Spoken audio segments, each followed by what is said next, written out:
For those of you getting into overlanding or thinking about getting into overlanding, I wanted to take a few minutes to go through the top 10 most essential pieces of equipment that you need to get out on the trail. Beginning with, believe it or not, the most essential thing, a reliable vehicle. The most important thing is that you select a dependable vehicle that is suitable for the terrain or the place that you're going to be going and spending most of your time. You guys have heard me talk a lot about weight, both vehicle weight and gear weight. To me, that's one of the critical items to consider. Lower weight is less stress on your vehicle. A lower weight vehicle is easier to get around in all different types of terrain. The number two thing that I would want to have in my first trip out as a new Overlander would be my navigation options. As a former commercial pilot, I like to have backups. So I tend to bring both electronic variants and multiple electronic variants actually, and paper maps. I like to keep my saw sharp by using a compass when I'm on the road to fix positions occasionally, just so I can keep that skill going. But primarily, through apps like Onyx, Gaia, all these other things,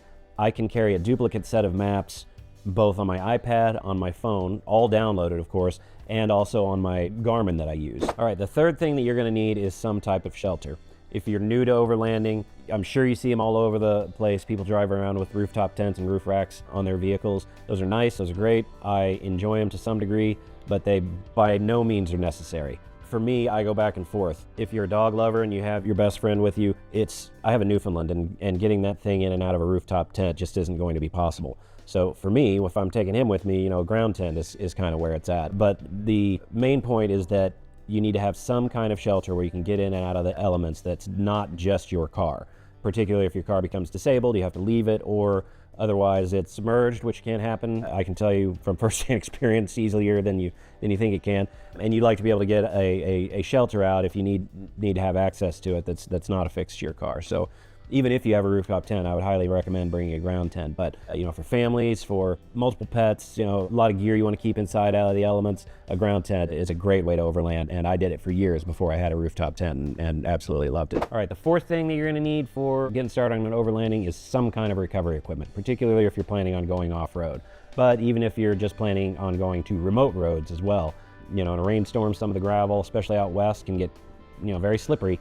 And you can end up off the road in short order, and having some kind of ability to get yourself out is pretty critical. The basics I would carry are a couple of soft shackles, a tow strap, maybe a high lift jack, but if you're just getting started out, I wouldn't put a whole lot of money in recovery gear unless you're going to do something technical. And again, I wouldn't do something technical until you have a little bit more experience in off-roading. Number 5, water storage and treatment. We did a whole video on water treatment, which we'll link down below, but having enough water, particularly out in the desert or out west, is really critical.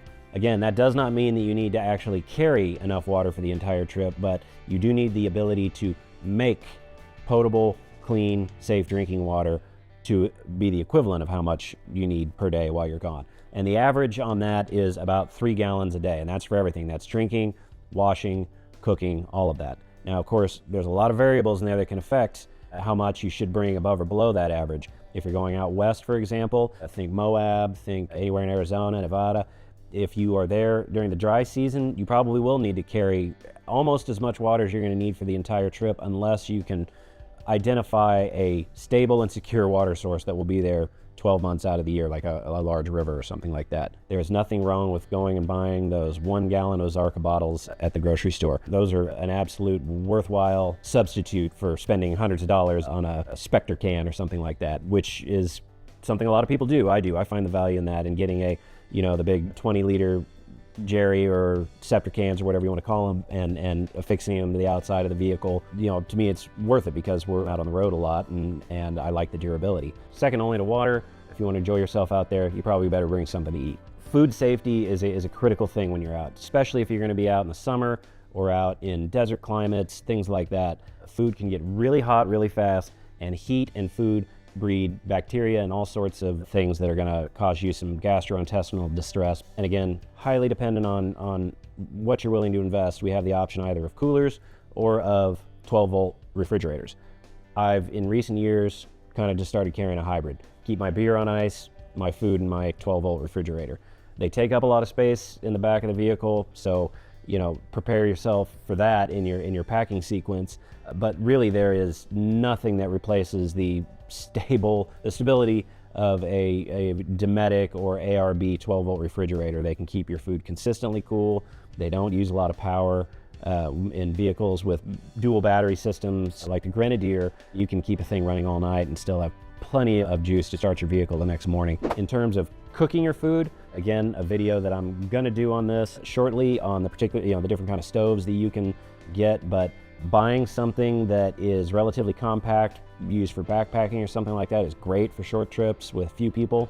And then you can go all the way up to the collapsible stoves that plug into a propane cylinder and you can cook for a party of 1,000. Those take up a lot of room, not recommended for all trips, but again, all is dependent on what your mission is. Number 7, power supply and lighting. In this day and age, I have all but just eliminated gas lanterns from my retinue of supplies.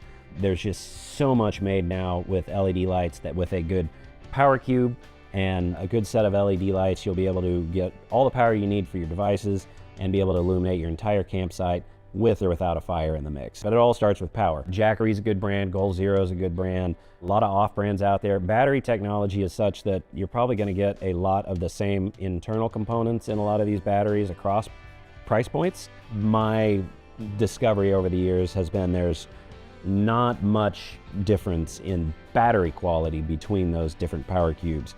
What can change pretty dramatically is inverter quality.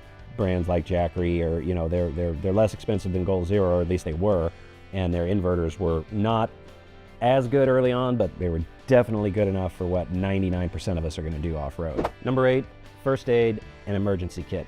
We've done videos on both. I'll link them down below, but notice that there is a first aid kit and an emergency kit. They're not the same thing. First aid kit, of course, is to sort of repair yourself or somebody else, and the emergency kit is used to deal with, we'll just say, generalized emergencies in overlanding.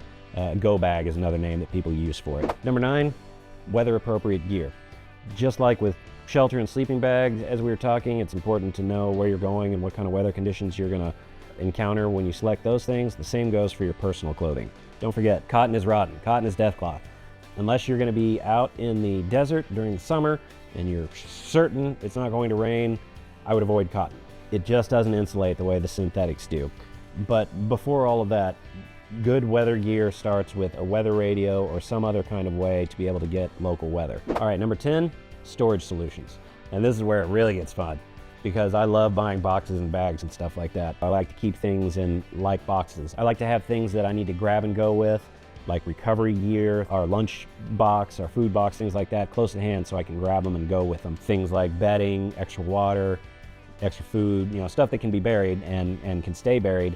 Finding out what that's going to be and what your process is like is, pretty critical to do before you get out on the road. You can make small amendments when you get out there, but it's nice to have a baseline understanding of how your camp will operate and how your vehicle will operate before you go out with your storage solutions in mind so that you can pack safely and adequately. So that's it. That's the top 10 items that I think that you're going to need to get started in overlanding, or at least to build a good foundation of equipment for you to be able to start on your first adventure. Please subscribe and watch our content. I'm going to keep giving you all the good things that I learn, and you can also learn from all of my humorous and not so humorous mistakes on our channel. So please like the video, please subscribe, and I'll see you on the trail.